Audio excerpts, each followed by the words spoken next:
A very good evening. Many thanks for staying with us here on TV47. These are some of the stories making headlines tonight.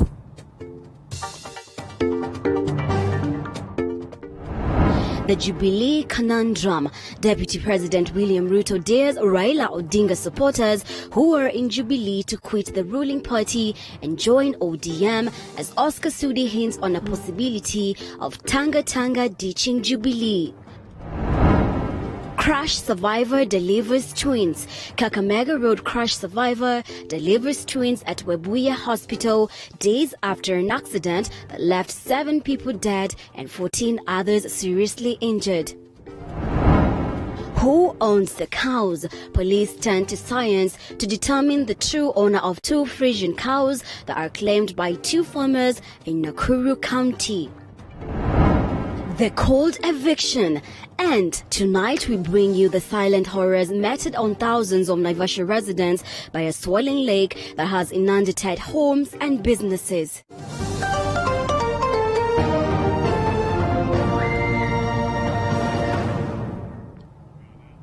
Good to have you tonight on our Saturday night news. My name is Mombichege. Our sign language interpreter tonight is Faith Cheptile.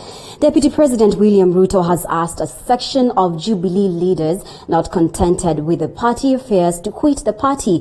Ruto has told a section of Jubilee members opting to support ODM leader Raila Odinga for the 2022 general elections to join ODM where their allegiance lies, and as Eli Logova reports, some Tanga Tanga leaders have hinted at forming a party to give Ruto a direct ticket for the 2022 presidential election. The rift in Jubilee Party continues to widen, with recent remarks emerging from Deputy President William Ruto, who is accusing a section of members in the ruling party of rallying behind a candidate from a rival outfit in the run-up to the 2022 general elections. Deputy President William Ruto has now asked Jubilee members who are not contented with the party's ideologies to ship out. Matapeli na wakora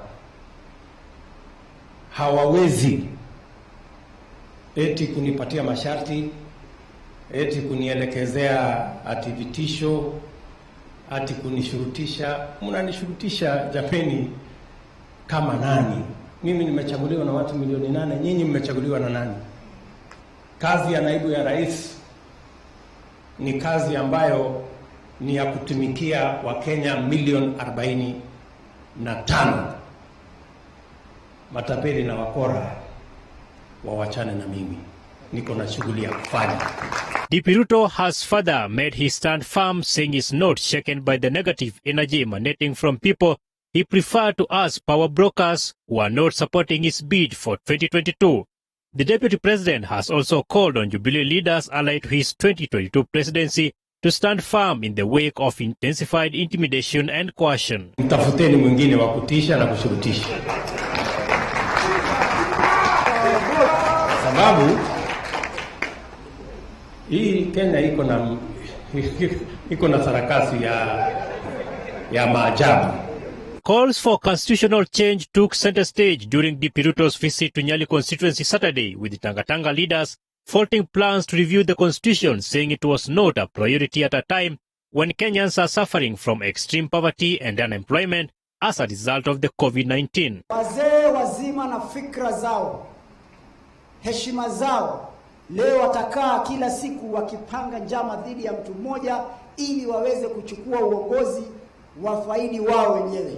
Kalonzo Musyoka atafutiwe kiti, Raila Odinga atafutiwe, Gideon Moi atafutiwe, na Uhuru Kenyatta bado atafutiwe kiti, na hii ya mwaka 8 kiama. Tunaweza kuunda Kenya mpya, na hiyo Kenya mpya tutaiunda na rais wa 5 wa nchi ya Kenya, William Samoei Ruto. Meanwhile, a section of Uasin Gishu County leaders led by Kapseret MP Oscar Sudi, a close ally of Deputy President William Ruto, have hinted at plans by the Tanga Tanga faction of Jubilee, forming a new party that will be used to give the DP a direct presidential ticket in 2022.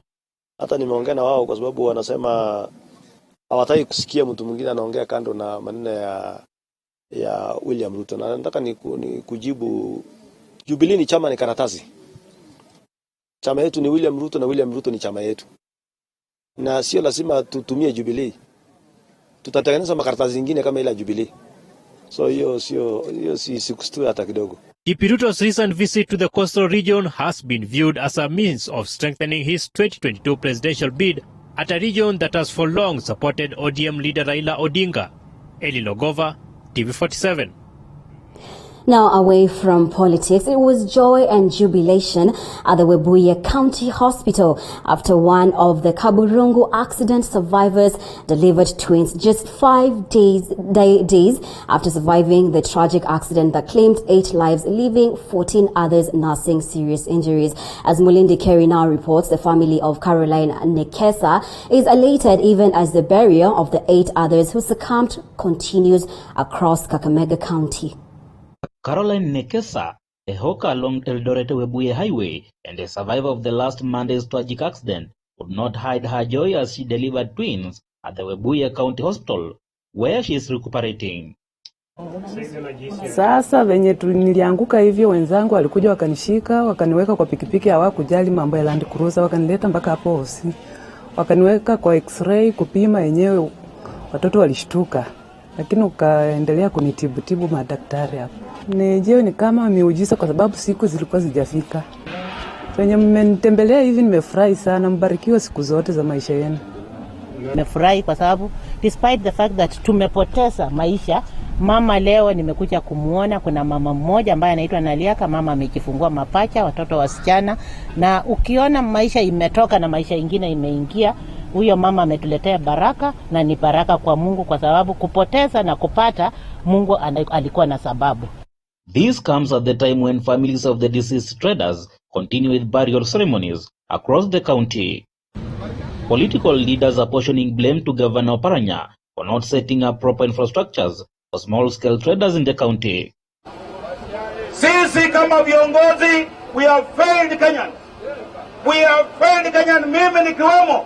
We have failed Kenyans. Kwa sababu leo hii tunakimbia hapa kuja hapa, lakini sasa kama maneno inaendelea mzuri, hakuna kiongozi anakuja hapa. Kwa hivyo sisi tukitoka hapa na ndugu Halwale na ndugu Charles Kemoze, lazima tuende tushikane na wenzetu, tutafute a lasting solution. Leaders have also called on President Uhuru Kenyatta to set aside funds in the next fiscal year for the expansion of the highway that claims hundreds of lives annually.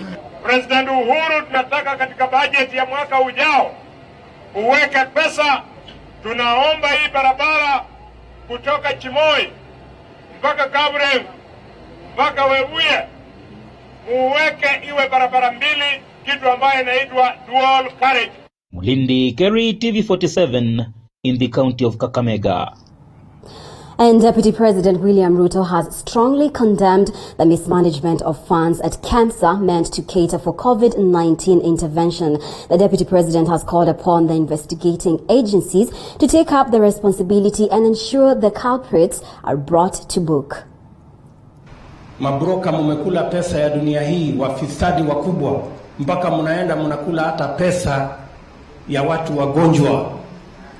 Mambo ya corona, Wakenya wanapata matatizo, hawana chakula, watoto wao hawaendi shule, watu wamepoteza kazi, watu wamepoteza livelihoods, biashara zimeharibika. Nyinyi kwa kulewa mamlaka mnatumia nafasi hiyo kuwaibia Wakenya, kuendeleza ufisadi. Mpaka KEMSA leo kunasemekana iko billionaires wa mambo ya corona. Hamuna aibu jameni? Hamuna utu?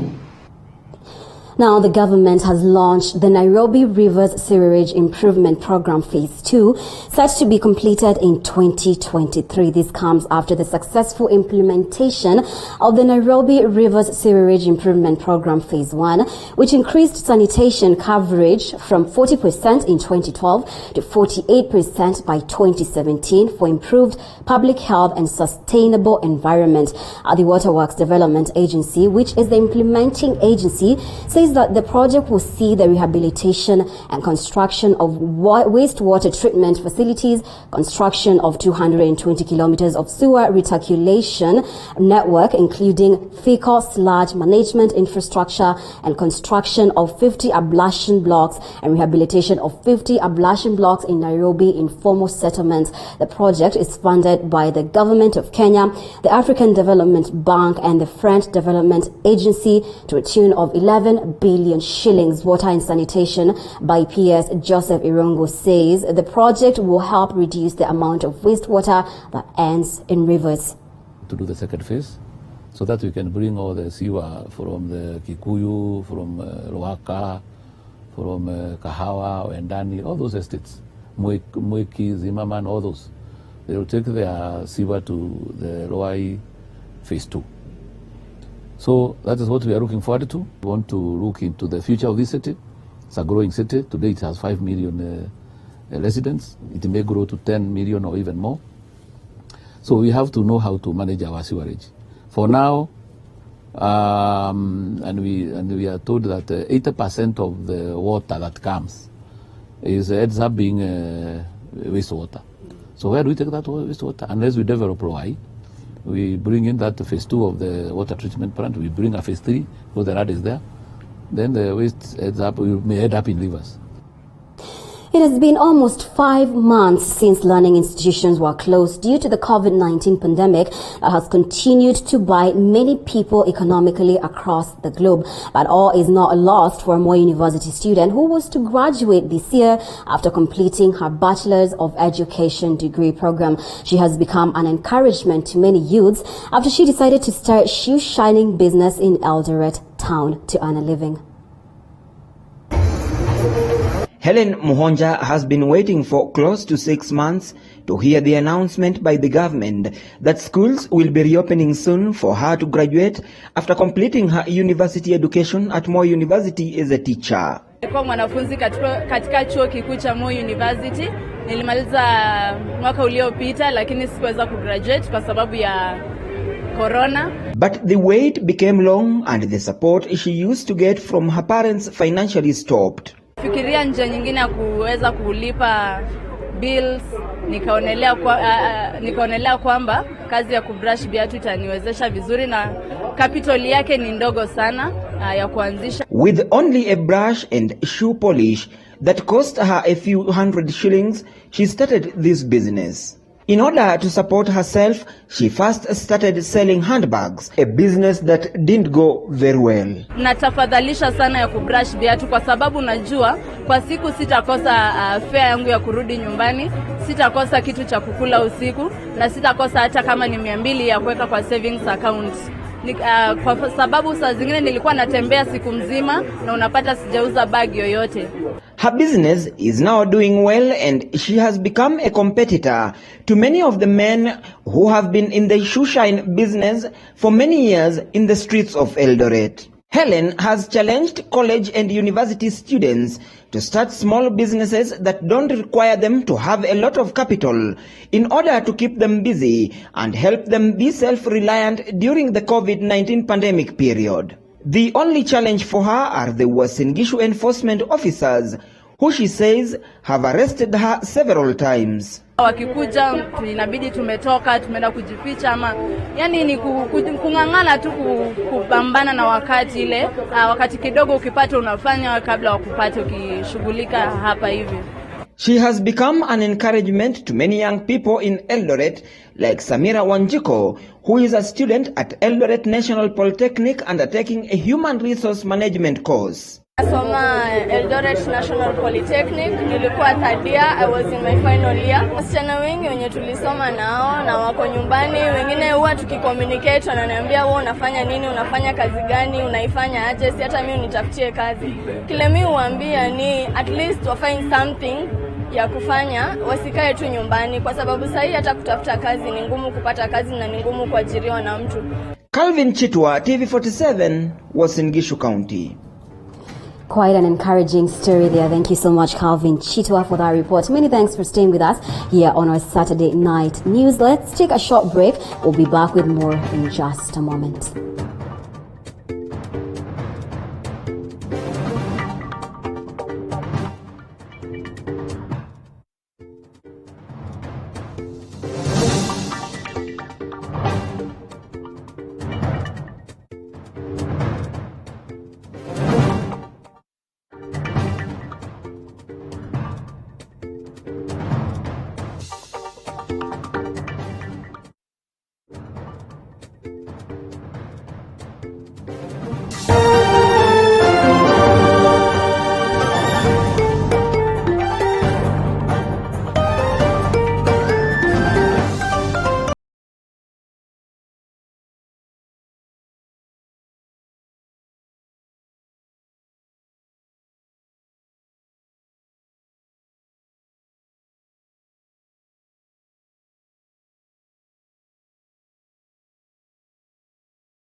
Welcome back. Now, police in Nakuru County found themselves at crossroads after two farmers laid claim of two cows stolen 5 years ago and recovered earlier this month. According to Rongai Sub-County Police Boss Richard Rotich, his department has opted to use science in order to settle the matter of two Frisian cows with a striking resemblance. Take a look.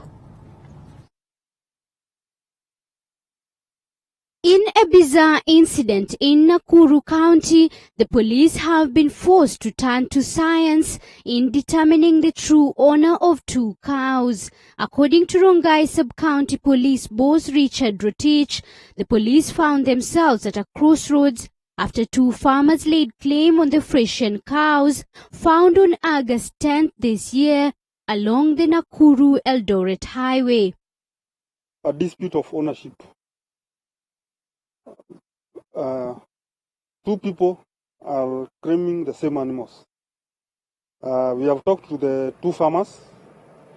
They have given their statements. They have given the date of birth of the animals. The claimant has given the date when her animals were stolen. The two farmers, Anchi Rotich and Gloria Kandie, have both brought forth evidence on ownership of the cows, putting the police in a dilemma. Mmoja ilikuwa mrefu na akona hapo kwa upande ya shingo akona ring. Kuna ring, shingo ni black lakini akona ring ya white. Huyu ng'ombe hapa mbele akona rangi nyeupe yenye imejichora inakaa smart. Na huyu ng'ombe nilikuwa nimekata pembe kitambo wakati ule nilikuwa naye, sababu ilikuwa ni ng'ombe kisirani, tukakata pembe ambayo niliweza kuona hiyo pia ya alama. Nikaona ng'ombe ya kwanza ako sawa. Upande ule mwingine, yule ng'ombe mwingine ni ng'ombe mfupi mweusi, alafu kwa matiti zake kuna matiti mbili yenye ikamuliwa yenye ni zile ndogo ndogo. Huyu ng'ombe pia ni mweusi na ni mfupi. For credibility, the police have now procured the services of a government veterinary officer whose scientific report will be correlated with the statements of the farmers recorded at the station. Kuna zile meno za chini zinaitwa incisors. A mature animal akona 8 incisors. And as the animal ages, hizo incisors vile inaendelea kukula, hizo meno zinaendelea kuwear out. So looking at the dentition, we can be able to estimate the age of the animals. And for up to 5 years, the method is very accurate. Once the report is received, the matter will be expedited, with the true owner walking away with the Frisian cows. Zainab Mohammed, TV47.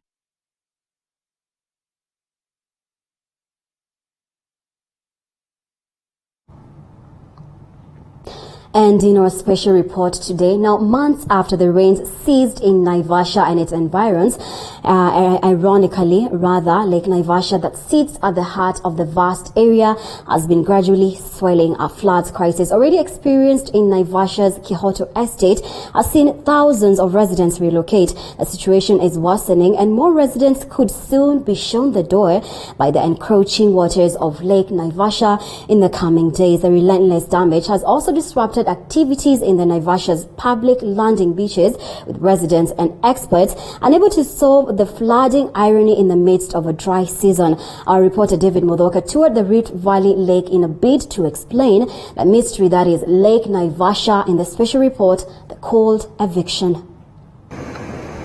At the crack of dawn, we embark on an adventure to Naivasha, a town located within the scenic Rift Valley. Our prime destination, however, is this rare gem that sits just outside Naivasha town. The famous Lake Naivasha, a towering freshwater body, which is the highest elevation of the Kenyan Rift Valley at almost 2,000 meters above sea level. It takes 2 hours of gradual descent from the country's capital, Nairobi, through the meandering Mai Mahiu route when we finally catch sight of Lake Naivasha. But this enormous water body, which has been the pride of residents for decades, is now stabbing them in their backs. Having anticipated picturesque beaches dotted with leisure joints and fish landing sites, we are however treated to these disturbing scenes of massive water volumes from Lake Naivasha that have encroached hundreds of homesteads, buildings, shops and beaches. What was once home to thousands of residents is now a stead invaded by aquatic life, with the water levels rising each passing hour. The cold eviction is surely widespread.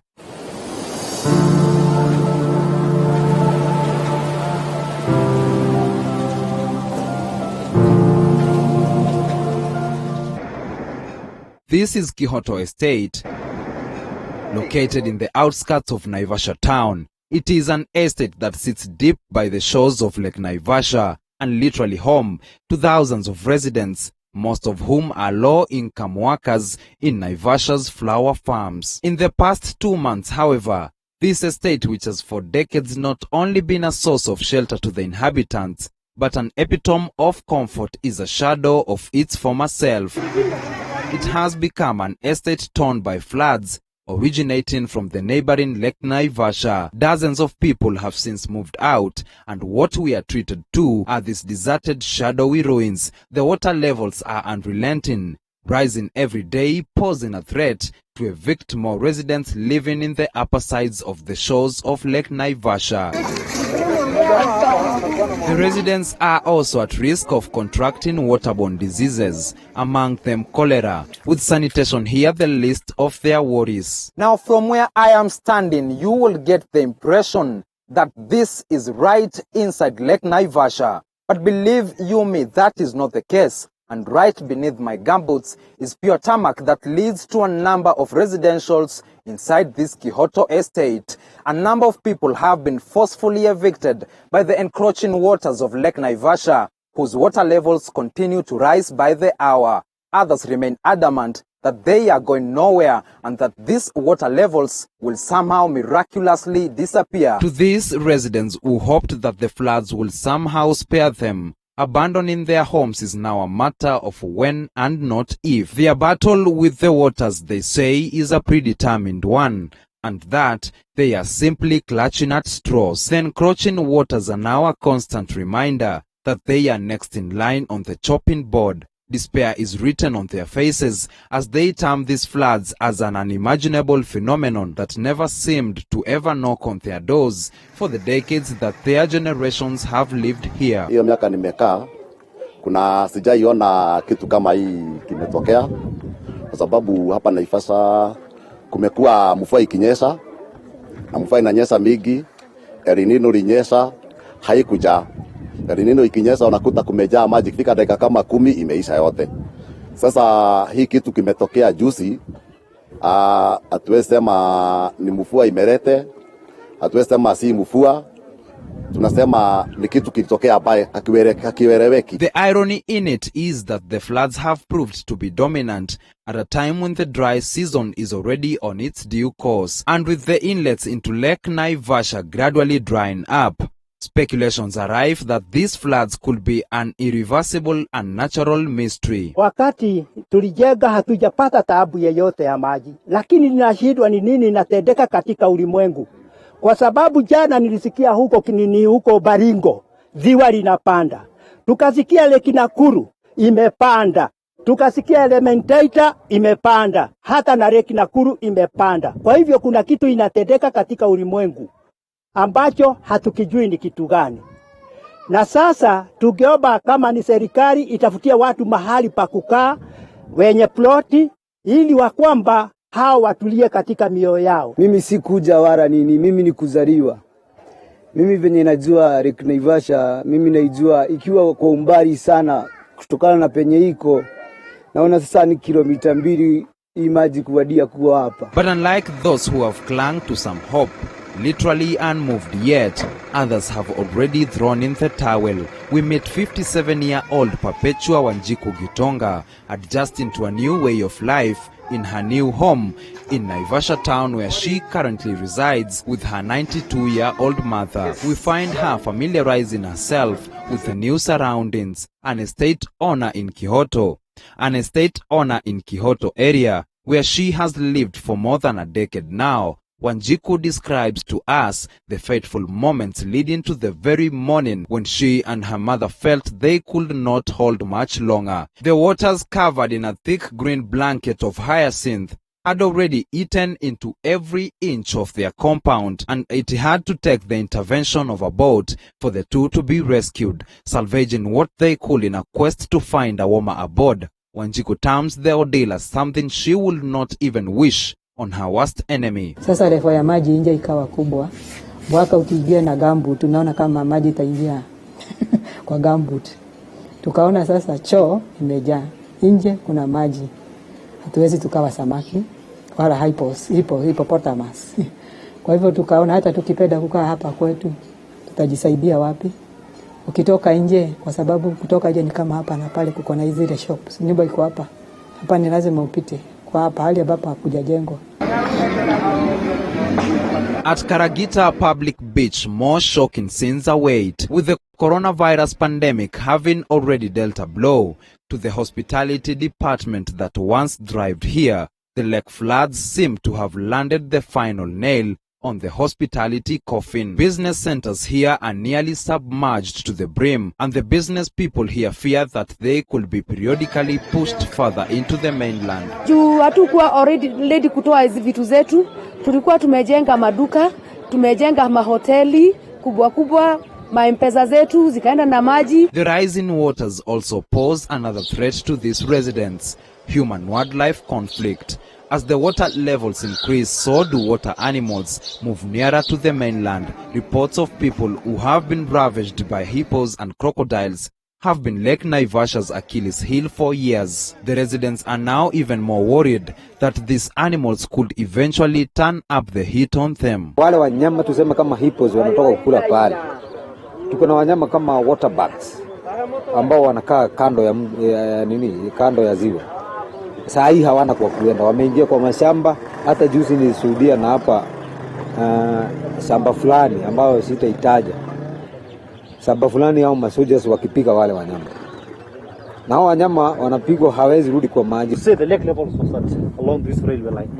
But where did the rain start to beat these residents? Why now, after so many years of stability, growth and prosperity? We meet Enoch Kiminta, an environmentalist and the chairperson Lake Naivasha Water Resource Users Association. According to Enoch, it is at this specific railway line where Lake Naivasha stretched up to 102 years ago, 1,895 meters above sea level, its highest level ever. The highest level this lake has ever reached is 1895 meters above sea level, which basically almost where we are at the moment. And because of human activities, in terms of encroachment into the resource, in terms of the upper catchment degradation, that level has periodically gone down. But according to Enoch, a disastrous return to the heydays could be impending. What is spurring that has, however, become a nut too hard to crack for environmentalists in Naivasha. I understand that back in time we did not have estates, we did not have residences down there, but people have occupied them over time. Could this be a warning sign for them that this is not their property, this is not their land, this is the lake's land? Yeah, basically, and I quote the former professor, the late Professor Wangare Maathai, when she said that how you treat nature is how it will treat you when it comes back. According to Enoch, it could take until 2021 to find a solution, or at least a possible lead to the flooding mystery. But for the residents, it could be a long, painful wait, with the ever-rising waters presenting a relentless danger to their livelihoods. It is a fingers-crossing affair for them, hoping that these voiceless calm waters will relent in their attempt to slowly but surely drench and coldly evict them. David Muthoka, TV47.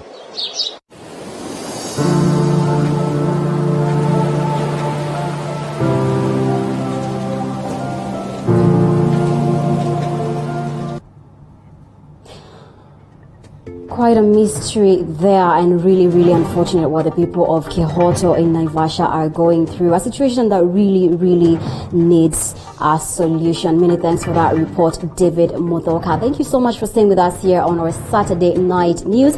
Let's take a short break. We'll be back with more in just a moment.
Welcome back. Now, calls for ANC party leader Musalia Mudavadi to join forces with Deputy President William Ruto ahead of 2022 general elections have gained momentum. DP Ruto allies in Western region are now urging Mudavadi to seize the opportunity for the greater good of Mulembe Nation to be in the next government. Mulindi Kerry reports.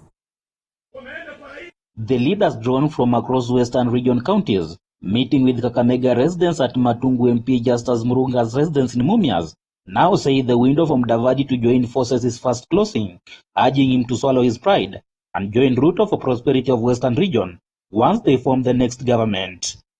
The Luhya people will not wait for you so as to work with Ruto. The Luhya people will work with Ruto with or without Mudavadi because life goes on. Adui wa Ruto, ila ananyanyasa Ruto ni Raila. Mimi ningependa mahali Raila, mahali Ruto yuko, mahali Musalia yuko, mahali Wetangula yuko, wajue wakitaka wafaulu washikane.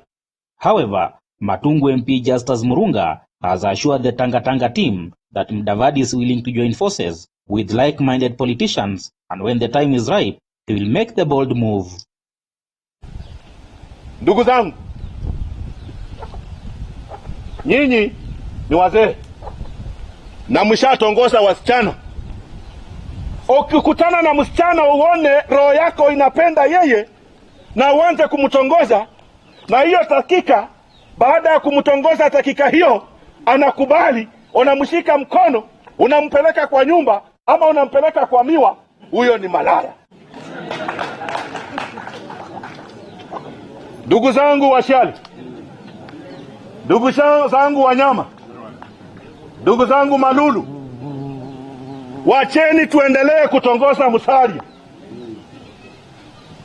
Mimi, yeye ndio my party leader. I have not defected.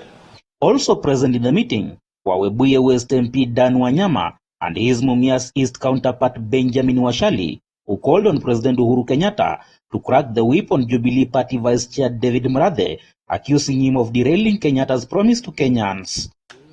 Na kama unataka kuacha legacy yoyote Kenya hii, leo hii nikiwa hapa Matungu, nataka nikupatie wasia wangu kwamba chukua huyu mtu Mrathe, picha yeye mahali utaficha, ndio mambo yako iweze kunyoroka. Mrathe ni mkia ama namna gani? Mrathe ni mkia, paka ni sisi wenye chama. Tangu lini mumeona mkia ikitingiza paka? Sisi tunajua paka ndio inatingiza nini? Mkia. Kwa hivyo wewe mkia uweze kuambia mkubwa yako ule yuko paka na amekuwa paka mkali anaitwa William Ruto, atatingishike, atatoke. Kama ni kutoka ni wewe Mrathe, utatoka kwa chama. Mulindi Kerry, TV47 in the county of Kakamega. Let's take a look at the news on the international scene. Now, hundreds of anti-mask and anti-vaccination protesters